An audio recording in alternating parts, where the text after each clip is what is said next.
taliwas doon sa nangyari talaga ang sinasabi ng pangalawang Pangulo. Subalit, yun nga ho yung siniguro ng komite at saka ho namin na kaya namin protektahan at kaya namin patunayan yung totoong pangyayari para nga po hindi kami masabihan na iba yung galaw namin nandun sa sinasabi nila nangyari. So we have all the video, we have all the proof, Mr. Chairman, to show na hindi po wala pong violation na nangyari doon sa buong period. So, hindi po totoo na nanganganib ang buhay. Ni Atty. Zulaika, yung sinasabing may temple homicide, no? Sa kanyang buhay, na nangyari noong panahon na siya ay nakalitin dito sa Congress. Chairman, kung meron namang mga hanib ang buhay doon, miski po tayo ngayon nandito, responsibilidad po ng Sergeant at Arms yung mga nangyayari nyo.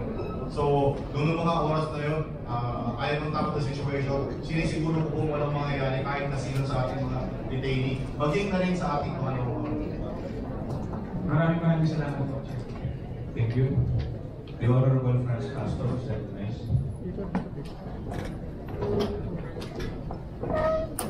Thank you, Mr. Chair. Yun na yung tanong ko sana, no, yung tungkol doon sa Mr. Chair, yung attempted homicide.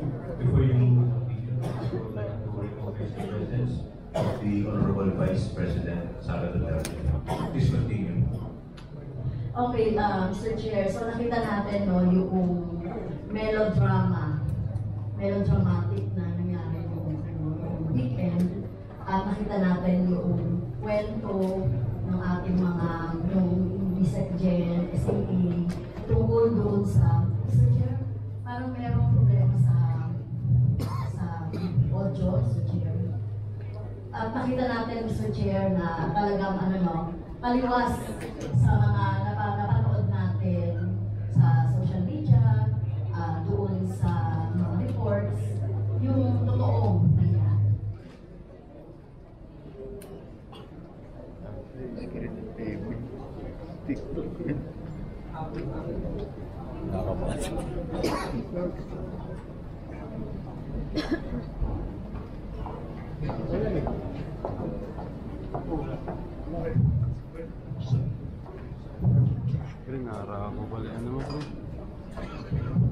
Hello.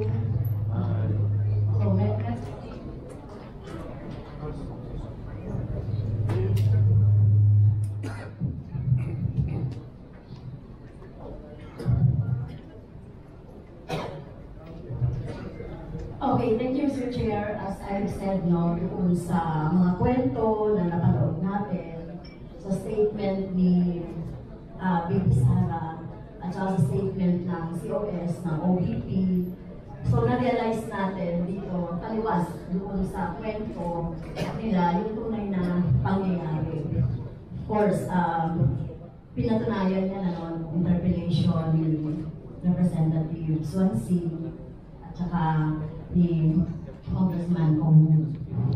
So, Mr. Chair, in our last session, so just to review, the committee passed by motion to hold Attorney Lopez in contempt under Section 11F of the Rules of Inquiries in Aid of Legislation for undue interference in our proceedings, and resolved to detain her for a period of 5 days instead of 10 days, or maximum of 10 days, as provided for in our Section 12 of the same rule. I must stress also, Mr. Chair, that the totality, just you have said a while ago, the totality of Attorney Lopez's acts and conduct warranted a detention of more than 5 days. Considering the totality of her acts, of undue interference to the proceedings of this committee and the Congress as a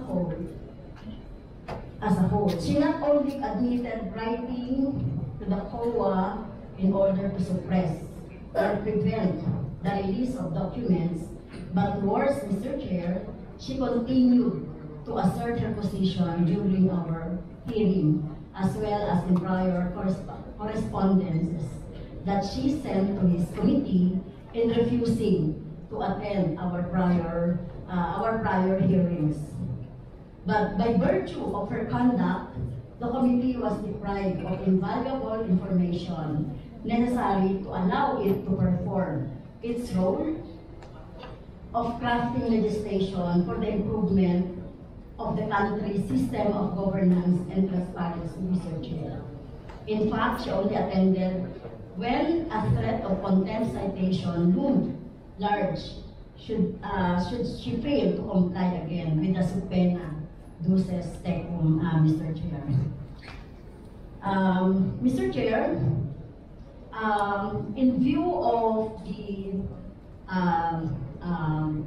what happened during the last 2 days or so, I would like to consider to move for a reconsideration of our resolution insofar as it's limited the period of detention for only 5 days.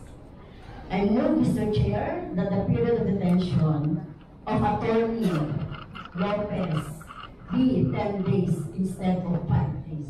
So move, Mr. Chair.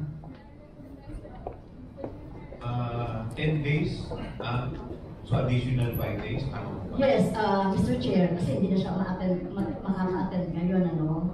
Talagang ano, no, so nakita naman natin sa history nung kanyang evasive attitude, behavior, at itong kinreate niya na sinasabi niya na nagpagsisinungaling niya na hindi naman siya hinaras or hindi naman siya na-march yung room ay kasama na po yan. So yung lahat ng mga pangyayari, Mr. Chair. So